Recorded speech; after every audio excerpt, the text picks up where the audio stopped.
I take pride in the success of the Hustler Fund under the Financial Inclusion Fund, a pioneering empowerment initiative. In just under 3 years, it has disbursed over 72 billion to 26 million Kenyans, mobilized over Kenya shillings 5 billion in savings, and provided vital working capital to millions of micro entrepreneurs, proving that even the smallest businesses can thrive with the right support. Our critics, the naysayers, the perpetual pessimists, and the chorus that never sees anything working in Kenya would have you believe that the Hustler Fund is a failure, as it is indicated in today's newspapers. They say this because they either do not understand or refuse to acknowledge the daily realities of millions of Kenyans this fund was designed to empower.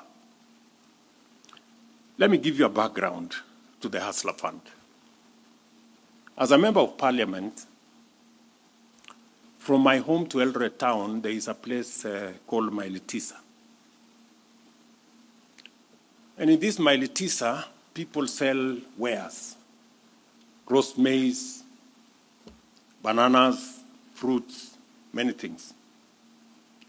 And there is a fellow who comes there with 10,000 shillings. He lends somebody in the morning 100 shillings and waits for him in the evening. You have to pay 100 shillings plus 10% in the evening. 500 shillings, you pay him 10% with the 500 shillings in the evening. And that good man, sometimes called Shylock, does this on a daily basis. So there are Kenyans who pay 10% interest daily. What does that translate to in a year?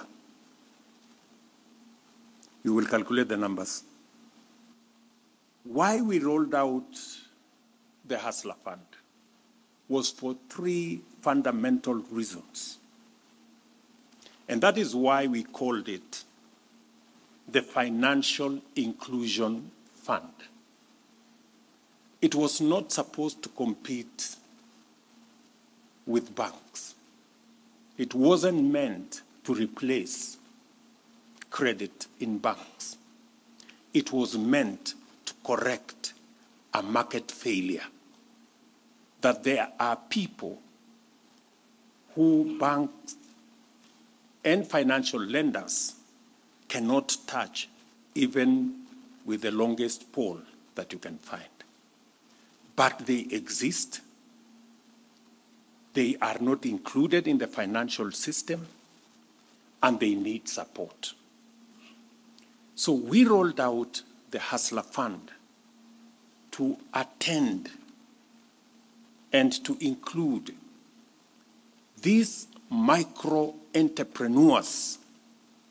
You know, people who sit in offices that have air condition, speaking from Nairobi, in posh hotels, don't think 500 shillings matters to anybody, because they don't understand the hassles of small people. They don't understand what goes on in real Kenya, down there, where 500 shillings can make somebody earn a living, be able to put food on their table, and be able to go about their businesses. We had 3 reasons why we rolled out the Hustler Fund. It was supposed to correct a market failure, which we did. We have removed 7 million Kenyans who were blacklisted in CRBs as a first step.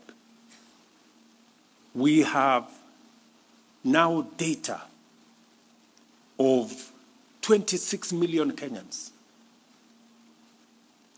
An exercise that would take, research, capacity building, those people called consultants. It would cost millions of shillings, hundreds of millions, to try and put this together. We have data on the credit behavior of 26 million Kenyans. We have 2 million Kenyans who wake up every morning to borrow money from the Hustler Fund. You should look at the dashboard of the Hustler Fund to know what is going on. We have now 650,000 Kenyans whose credit behavior has enabled them to progress into what we are calling bridge loan. Now they can borrow up to 150,000 without any collateral. The only collateral they have is their credit behavior, how they have behaved over the last 1 year. And my intention was to create another collateral system away from the traditional collateral of having a logbook or having a title deed or having an asset. Today, under the Hustler Fund, your credit behavior becomes your collateral. It becomes what licenses you to borrow the next bigger amount of money. 650,000 Kenyans are now in the bridge category. We have credit rating history of 26 million Kenyans. And we now have institutionalized another collateral mechanism that is not a title deed, that is not a logbook, but your credit ratings is what enables you to access. And for your information, banks now are beginning to absorb the people who have come through the Hustler Fund, because the banks can now look at their credit rating records and know that these are good borrowers. They may not have a title deed, they may not have a logbook, but they are good borrowers and they are well-behaved business people.